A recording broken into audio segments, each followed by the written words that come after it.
அஸ்ஸலாமு அலைக்கும் வரஹ்மத்துல்லாஹி வபரகாத்துஹு. இன்றைக்கான பதிவில் நடக்காது என்ற காரியத்தையும் நடத்தி காட்டக்கூடிய ஒரு அருமையான துஆவை தான் நான் உங்களுக்கு சொல்லித்தர போகிறேன். இந்த துஆ என்னுடைய வாழ்க்கையில் ரொம்ப பெரிய ஆச்சரியத்தை நிகழ்த்தின ஒரு துஆ. இந்த துஆவை நான் மட்டும் கேட்டு பயனடைஞ்சதும் இல்லாமல் உங்களுக்கும் இதை சொல்லணும் அப்படின்றதுக்காக தான் இந்த பதிவை நான் போடுறேன். என்னுடைய வாழ்க்கையில் நான் ரொம்ப வருஷமாக கேட்டுக்கிட்டு இருந்த ஒரு ஹாஜத்து நிறைவேற்றப்படாமையே இருந்துச்சு.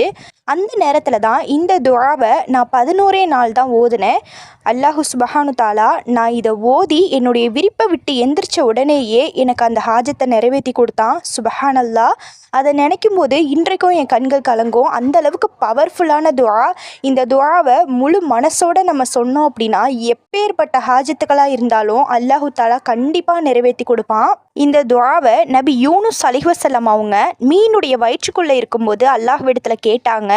இதை கேட்ட அடுத்த நொடி அல்லாஹு தாலா மீன் வயிற்றில் இருந்து அவங்களுக்கு விடுதலை அளித்தான். சுபஹான் அல்லாஹ். இந்த துஆவை ஹாஜத்துக்கள் நிறைவேற மட்டும் இல்லை, ஏதாவது இக்கட்டான நிலைமை நமக்கு ஏற்படுது அப்படின்னா, துயரமான நிலை நமக்கு ஏற்படுது அப்படின்னா அந்த நிமிஷத்தில் இந்த துஆவை ஓதுனீங்க அப்படின்னா உடனே பிரதிபலன் கிடைக்கும். அவ்வளவு பவர்ஃபுல்லான துஆ இது. இந்த துஆ குர்ஆனில் இடம்பெற்ற துஆ. நபி யூனுஸ் அலைஹிவஸல்லம் அவங்க இந்த துஆவை கேட்டிருக்கிறதுக்கு ஆதாரமாக அல்லாஹு தாலா குர்ஆன்லேயே இதை உண்மைப்படுத்தி காட்டியிருக்கிறான். இப்போ இந்த துஆ என்ன, இந்த துஆவை எப்படி கேட்கணும் அப்படிங்கிறத சொல்லித்தரேன். இந்த துஆவை தினந்தோறும் மகரிப் தொழுகைக்கு பிறகு நீங்கள் தொழுது முடித்த உடனே நபி அவங்க மேலே சலவாத்து ஓதுனதுக்கப்புறமா இந்த துஆவை 100 விடுத்தம் ஓதுங்க. இன்ஷா அல்லாஹ் அல்லாஹு தாலா 11 நாட்களுக்குள்ளே உங்களுடைய ஹாஜத்துக்களை நிறைவேற்றி கொடுப்பான். என்னுடைய வாழ்க்கையில் அனுபவபூர்வமாக நான் அனுபவித்த ஒரு விஷயம், அதை தான் உங்களுக்கு நான் சொல்லிக் கொடுக்குறேன். இப்போ அந்த துஆ என்னன்றதை பார்த்துடலாம். லா இலாஹ இல்லா அன்த சுபஹானக இன்னி குன்து மினல் ஸாலிமீன். பொருள்: உன்னை தவிர வணக்கத்திற்குரியவன் யாரும் இல்லை, நீ தூயவன், நான் அநீதி இழைத்தோரில் ஆகிவிட்டேன் என்று இருள்களில் இருந்து அவர் அழைத்தார். இது குர்ஆன் வசனம். இந்த துஆவை தான் நபி யூனுஸ் அலைஹிவஸல்லம் அவங்க கேட்டாங்க. இதே துஆவை தான் நானும் என்னுடைய ஹாஜத்துக்களுக்காக அல்லாஹ்விடத்தில் கேட்டேன். சுபஹான் அல்லாஹ், அல்ஹம்துலில்லாஹ். அல்லாஹு தாலா நிறைவேற்றி கொடுத்துட்டான்.